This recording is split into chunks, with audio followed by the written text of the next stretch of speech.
नमस्कार दोस्तों, RPSC second grade paper fest GK paper के लिए हमारे यहाँ पर चल रहा था दोस्तों विश्व भूगोल की नेक्स्ट क्लास नंबर 12 के अंदर आज हमारा टॉपिक रहेगा पर्यावरणीय समस्याएं। पर्यावरणीय समस्याओं के अंदर अगर हम बात करें तो कौन कौन से, जैसे प्रदूषण है, हरितगृह प्रभाव है, अम्लीय वर्षा है, ओजोन परत ह्रास, इनके बारे में आज हम इस क्लास के अंदर चर्चा करेंगे दोस्तों। बहुत ही इंपॉर्टेंट टॉपिक रहेगा और जहां तक आज तक क्वेश्चन बने हैं उनसे रिलेटेड संपूर्ण जानकारी आपको इस क्लास के अंदर दी जाएगी, इसलिए अंत तक सभी साथी इस क्लास पर बने रहें। और बाकी की क्लासें विश्व भूगोल की अगर आप अटेंड करना चाहते हैं तो प्लेलिस्ट बनी हुई है विश्व आरपीएससी सेकंड ग्रेड विश्व भूगोल के नाम से, वहां पर आप अटेंड कर सकते हैं दोस्तों। तो चलते हैं दोस्तों आज की क्लास की ओर। एक बार सभी मित्रों से मेरा अनुरोध है कि वीडियो को लाइक कर दें जल्दी से और अपने सभी मित्रों के पास शेयर जरूर कर दें, जिससे सभी साथी हमारे साथ यहां पर क्लास अटेंड कर सके दोस्तों।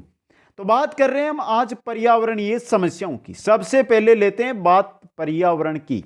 होता क्या है पर्यावरण? बात कर रहे हैं पर्यावरणीय समस्याओं की, तो पर्यावरण क्या है ये बात कर लेते हैं। यहां से क्वेश्चन नहीं बनेगा, बेसिक जानकारी के लिए है दोस्तों। ये पर्यावरण क्या चीज है? पर्यावरण स्थल मंडल, जल मंडल, वायुमंडल एवं जैव मंडल। स्थल, जल, वायु और जैव हो गए सभी मंडल के सम्मिलित स्वरूप को ही क्या कहा जाता है? पर्यावरण कहते हैं। मानकर चलो हमारे चारों ओर का वातावरण ही क्या है? आपका पर्यावरण है दोस्तों। हमारे चारों तरफ जो वातावरण आपको दिखाई दे रहा है, जिसमें जल भी हो सकता है, स्थल भी हो सकता है, वायु भी हो सकती है और इसके साथ जैव में तो आप आ रहे हो, तो ये जो है यही क्या आपका पर्यावरण है, जो मानव की आर्थिक व जैविक क्रियाएं प्रत्यक्ष प्रभावित करती है। जो है मानव की जो आर्थिक क्रियाएं हैं, जो जैविक क्रियाएं हैं, जहां पर होती है उसको प्रत्यक्ष प्रभावित जो चीज करता है वो क्या है? आपका पर्यावरण ही होता है दोस्तों। यह है पर्यावरण।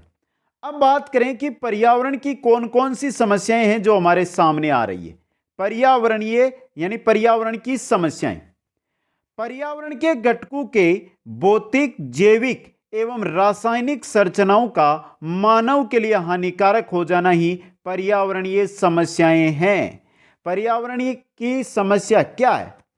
जैसे रासायनिक गठन, रासायनिक संरचना है, जैसे ऑक्सीजन की है, नाइट्रोजन की है, या ओजोन परत की बात करते हैं। जो ओजोन परत है आपकी, ओजोन परत की जो रासायनिक संरचना है O3, इसकी संरचना में परिवर्तन, इसकी जैविक संरचना, भौतिक जो स्वरूप है उसमें परिवर्तन। जो हमारा पर्यावरण है उसका संतुलन है और उसमें कुछ परिवर्तन हो रहा है, चाहे भौतिक हो, चाहे रासायनिक हो, चाहे जैविक रूप से हो। अगर उसमें परिवर्तन हो रहा है तो उससे समस्याएं सामने आ रही है। यही क्या है? हमारी पर्यावरणीय समस्याएं है दोस्तों। कौन कौन सी है? जैसे प्रदूषण हमारे सामने, ध्वनि प्रदूषण, वायु प्रदूषण, जल प्रदूषण। ये क्या है? पर्यावरण में कुछ परिवर्तन हो रहा है जिससे हमारे सामने ये समस्याएं आ रही है। हरितगृह प्रभाव, अम्लीय वर्षा और ओजोन परत ह्रास, अवक्रमण। ओजोन परत का, ओजोन परत में छेद, आपने सुना होगा दोस्तों ओजोन परत में छेद। तो ये क्यों हो रहा है? ये हो रहा है पर्यावरण का जो हमारा संतुलन है उसमें भौतिक या रासायनिक जो घटक है इनके, उनमें परिवर्तन से दोस्तों। अब एक एक के बारे में, जैसे प्रदूषण है, हरितगृह प्रभाव है, अम्लीय वर्षा है और ओजोन परत ह्रास है, इनके बारे में चर्चा करेंगे। सबसे पहले हम चलते हैं प्रदूषण की ओर। सबसे पहले बात करते हैं यहां पर हम प्रदूषण की दोस्तों। पर्यावरण के घटकों में भौतिक, जैविक एवं रासायनिक संरचना का हानिकारक होना ही प्रदूषण कहलाता है। पर्यावरण के घटक जो हमारी वायु है, उसकी जो संरचना है उसमें कुछ परिवर्तन हो रहा है, चाहे भौतिक हो, चाहे रासायनिक हो, चाहे जैविक हो। उससे अगर कुछ प्रभाव पड़ रहा है और हमारे लिए अगर वायु है वो हानिकारक हो रही है, जल है जो हमारे लिए हानिकारक हो रहा है, या ध्वनि है, अगर ज्यादा ध्वनि है और हमारे लिए हानिकारक हो रही है, तो यह क्या होगा? आपका प्रदूषण के अंतर्गत आएगा दोस्तों। प्रदूषण में मुख्यतः अजैविक संघटक असंतुलित हो जाते हैं तथा यह प्रदूषण विभिन्न रूपों में दुष्प्रभावित होता है। जैसे वायु प्रदूषण है, जल प्रदूषण है, ध्वनि प्रदूषण है, आणविक प्रदूषण है या भूमि प्रदूषण है। ये सभी प्रदूषण ही है दोस्तों। जल पी रहे हो आप, शुद्ध जल नहीं है, मतलब क्या है, वो प्रदूषित जल है, आपके शरीर के लिए हानिकारक है, तो क्या हो गया, जल प्रदूषण हो गया। अगर आप जो श्वास ले रहे हो और स्वस्थ श्वास आपको नहीं मिल रही है, दिल्ली के अंदर आप सुनते हैं, हर साल आप देखते हैं दिल्ली और आसपास के क्षेत्र में कि वहां की जहरीली हवा है, तो वो क्या है, वहां का वायु प्रदूषण है मित्रों, ध्वनि प्रदूषण। अब बहुत जगह आप संगीत सेरेमनी में जाते हैं तो वहां पर देखते हैं तेज आवाज के साथ जो स्पीकर बजते हैं उनसे आपके कानों को दर्द होने लगता है। यह क्या होता है, ध्वनि प्रदूषण होता है मित्रों।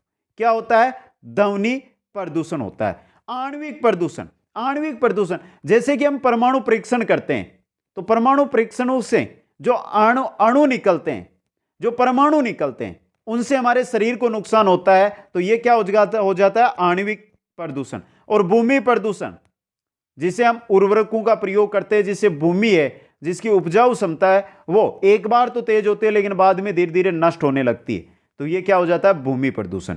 तो एक एक के बारे में अब चर्चा करते हैं। सबसे पहले हम चलते हैं मित्रों वायु प्रदूषण की ओर। क्या है वायु प्रदूषण? वायु में उपस्थित संगठकों का हानिकारक हो जाना ही क्या कहलाता है, वायु प्रदूषण कहलाता है। वायु के जो संगठक है, जैसे हमारे वायुमंडल में 21% के लगभग ऑक्सीजन है, तो मित्रों अगर उसमें कुछ कमी हो रही है तो हमारे लिए नुकसानदायक है। मतलब कहने का, वायु में जो उपस्थित संगठक है उनका हानिकारक, अगर कमी होगी ऑक्सीजन की तो हमें ऑक्सीजन की आवश्यकता है तो हमारे लिए हानिकारक हो जाएगी। तो यही क्या होगा, आपका वायु प्रदूषण होगा, जिसके 5 मुख्य प्रदूषक है। 5 मुख्य प्रदूषक, यानी इन 5 की वजह से वायु प्रदूषण बढ़ रहा है। कौन कौन से? देखिए, कार्बन मोनोऑक्साइड, कार्बन डाइऑक्साइड तो है ही, carbon monoxide, sulphur dioxide, nitrogen oxide, hydrocarbon और परमाणु पदार्थ, इनकी वजह से हमारी वायु है वो क्या हो रही है, प्रदूषित हो रही है मित्रों, जिसके जो आपके प्रभाव है वो हमारे सामने आते हैं। जैसे कि फेफड़ों का रोग किससे होता है, श्वसन संबंधी रोग, ये किनसे होते हैं, वायु प्रदूषण की वजह से ही होते हैं दोस्तों। तो पहला हमने देखा वायु प्रदूषण। 2 नंबर पे चलते हैं हम जल प्रदूषण की ओर। सिंचाई एवं पीने के लिए और जो सिंचाई करने के लिए जल है, सिंचाई एवं पीने के जल के लिए उपलब्ध जल का हानिकारक हो जाना ही क्या कहलाता है, जल प्रदूषण कहलाता है। जो सिंचाई करने का जल है और जो हम पीते हैं, पीने योग्य जल है, उसका प्रदूषण। अगर जो हमारे यहां पर नदी के द्वारा जल आता है जिसका हम पीने में उपयोग करते हैं, सिंचाई में उपयोग करते हैं, अगर उसमें किसी उद्योग का जो गंदा जल है वो उसमें डाल दिया जाता है तो वो जल प्रदूषित होगा, जिससे हमें नुकसान है, और जो हम कृषि फसलें करते हैं उनको उससे नुकसान होता है, हमारी भूमि को उससे नुकसान होता है मित्रों। तो देखिए, जिसके मुख्य कारक इस प्रकार है, कौन कौन से? कीटनाशकों का प्रयोग, यहां पे कीटनाशक है मित्रों, कीटनाशकों का प्रयोग करते हैं, उर्वरकों का हम प्रयोग करते हैं, जिससे क्या होता है, जल प्रदूषण होता है। औद्योगिक जल स्त्राव, उद्योगों का जो जल है उसको नहरों के अंदर या नदियों के अंदर डाल दिया जाता है, जिससे जल प्रदूषण होता है। शहरी जल स्त्राव, शहरी जल को क्या है, शहरी जल है, उसकी वजह से अगर उसको कहीं नदी के अंदर डाल दिया जाता है तो नदी प्रदूषित हो जाती है, नदी का जल प्रदूषित हो जाता है। और अम्लीय वर्षा, जिसके बारे में हम आगे चर्चा करेंगे कि अम्लीय वर्षा है क्या, इसके बारे में। अम्लीय वर्षा की वजह से भी हमारा जो पीने योग्य और सिंचाई योग्य जल है वो प्रदूषित होता है। यह पहला वायु प्रदूषण, दूसरा जल प्रदूषण। तीसरा था हमारा ध्वनि प्रदूषण। तो देखिए, ध्वनि प्रदूषण, औसत ध्वनि 60 डेसिबल से अधिक की ध्वनि को ध्वनि प्रदूषण कहा गया है, जिससे अशांति एवं बेचैनी उत्पन्न होती है। क्या कहने का मतलब है कि 60 डेसिबल, ध्वनि को डेसिबल के अंदर मापा जाता है, तो कहने का मतलब है कि 60 डेसिबल से अगर अधिक की है ध्वनि तो वो हमारे कानों के लिए क्या करती है, कानों के लिए दर्द का कारण बन जाती है, दर्द होने लग जाता है, और यह हमें अच्छी नहीं लगती, हमें बेचैनी सी वहां पर होने लग जाती है। क्या होने लग जाती है, बेचैनी सी वहां पर होने लग जाती है। तो यह किस कारण है मित्रों, यह किस कारण है, यह ध्वनि प्रदूषण के कारण है। यह ध्वनि प्रदूषण होता किन किन कारणों से, यह देखिए, वायुयानों से, भारी परिवहन से, भारी जो बड़े बड़े ट्रक चलते हैं उनकी वजह से होता है। समारोह के संगीत, जो डीजे सॉन्ग आप देखते हैं, डीजे चलते हैं, वहां पर होता है। और औद्योगिक मशीनरी, उद्योगों के अंदर जो मशीनरी चलती है उनकी वजह से क्या होता है मित्रों, ध्वनि प्रदूषण होता है। ध्वनि प्रदूषण से आगे चले तो हमारे आता है आणविक प्रदूषण। देखिए आणविक प्रदूषण, आणविक ऊर्जा स्रोत, आणविक ऊर्जा स्रोत, जैसे आणविक से हम बिजली उत्पन्न करते हैं, इसी प्रकार परमाणु परीक्षण करते हैं। तो देखिए आणविक ऊर्जा स्रोत एवं परमाणु परीक्षण से उत्पन्न विकिरणीय विकारी ही आणविक प्रदूषण कहलाती है। जापान के अंदर हिरोशिमा नागासाकी आपने नाम सुना होगा, वहां पर परमाणु बम गिराए गए थे। आज भी वहां का जो क्षेत्र है जहां पर ये बम गिराए गए थे वहां पर क्या प्रदूषण है। जो परमाणु वहां पर गिराए थे, परमाणु बम गिराए गए थे, उनकी वजह से वहां पर आज भी विकिरणीय प्रभाव देखने को मिलता है दोस्तों। और जो हमारे यहां पर परमाणु परीक्षण किया जाता है या फिर आणविक ऊर्जा के कुछ भी जो स्रोत है जिनसे विकिरणें निकलती है, तो वो हमारे शरीर के लिए, हमारे वायुमंडल के लिए, हमारे तापमान में वृद्धि करते हैं। इस मिलाकर सभी के लिए वो क्या होते हैं, घातक होते हैं। तो आणविक प्रदूषण जो आणविक ऊर्जा स्रोत है या परमाणु परीक्षण है, इनके द्वारा फैलता है, जिसके प्राकृतिक एवं मानवीय दो मुख्य स्रोत है। कौन कौन से?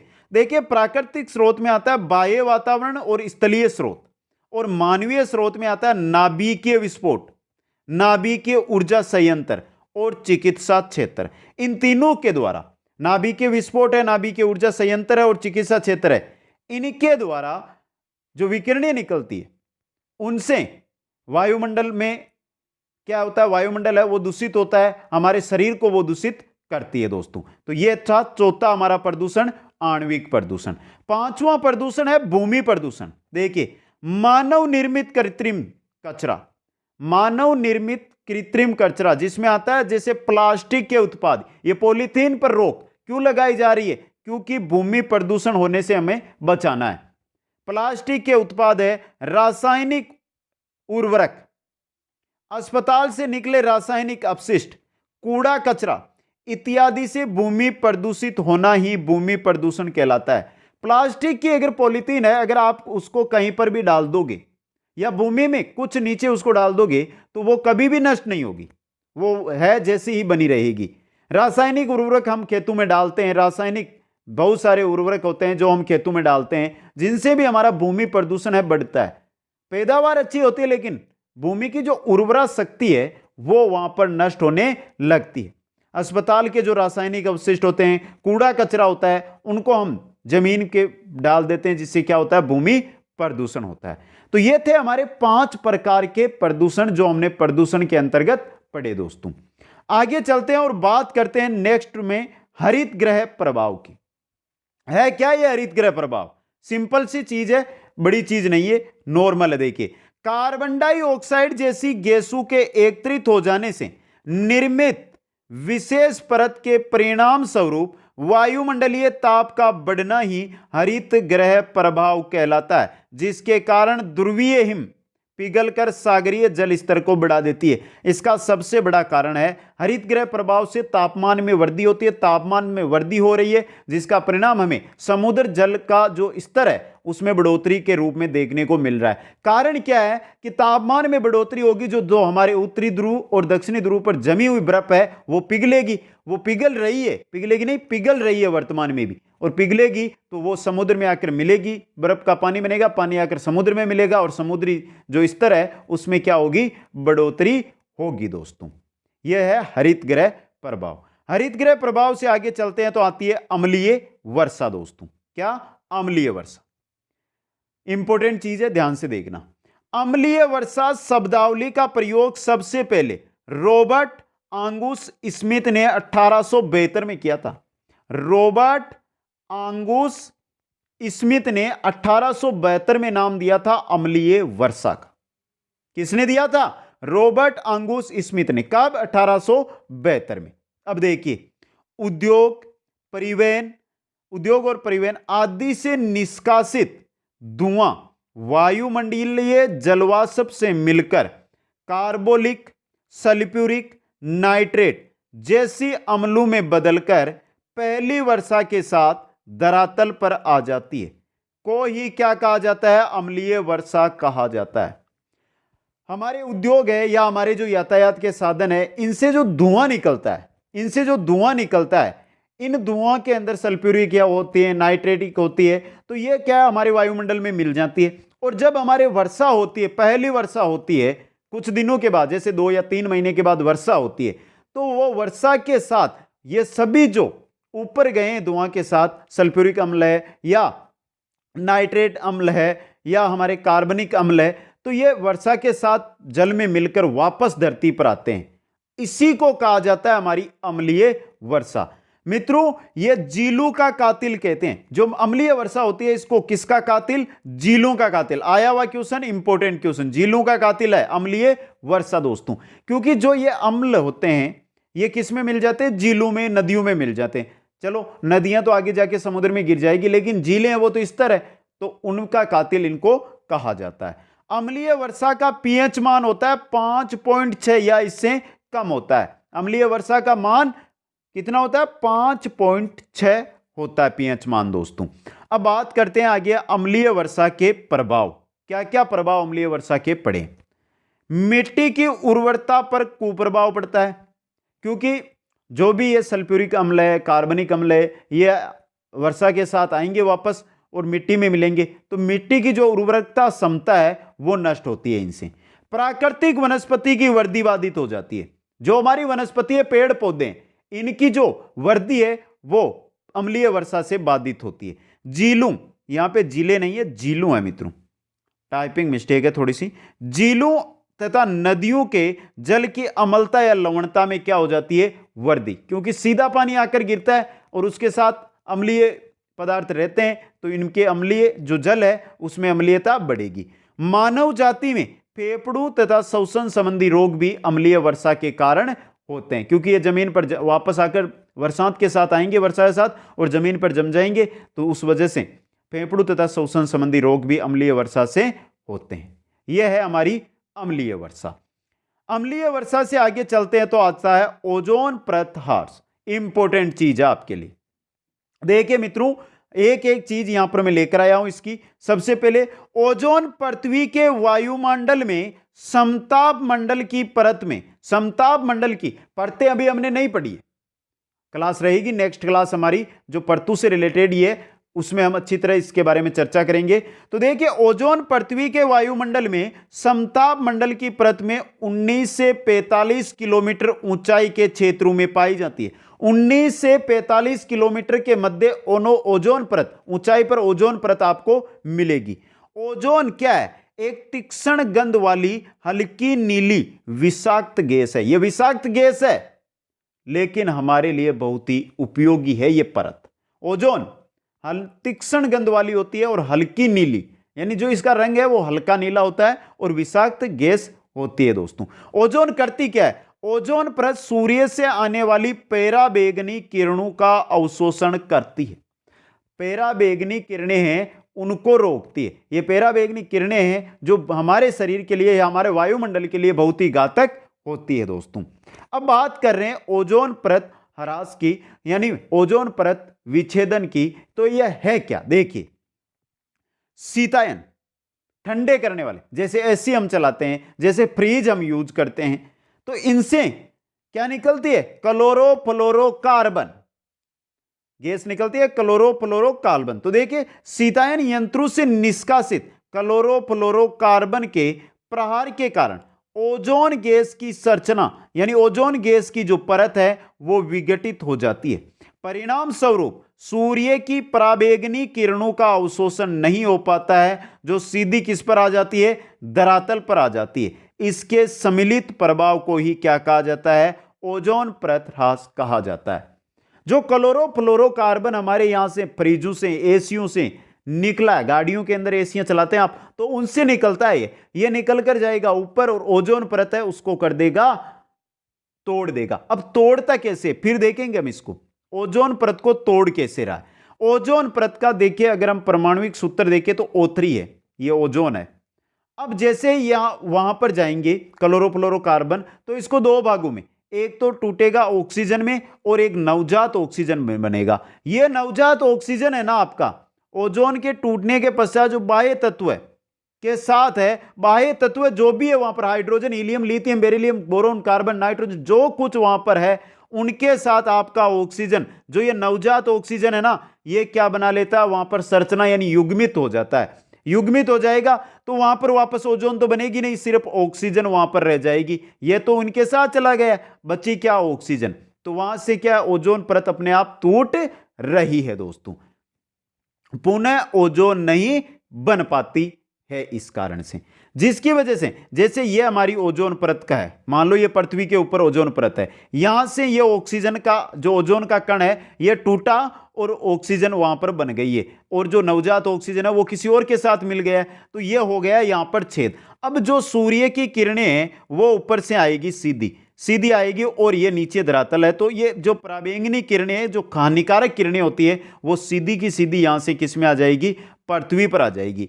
इससे पहले अगर ये नहीं विच्छेदित हुआ था, जब तक ओजोन परत सीधी थी, पूरी बनी हुई थी, तो ये जो पराबैंगनी किरणें आती थी इनको ओजोन परत क्या करती थी, डांट लेती थी, रोक लेती थी। लेकिन अब ये सीधी यहां पर आ रही है। अब पृथ्वी पर ये सीधी आ रही है तो इनसे क्या हो रहा है, देखिए पृथ्वी के तापमान में क्या हो रही है, वृद्धि हो रही है।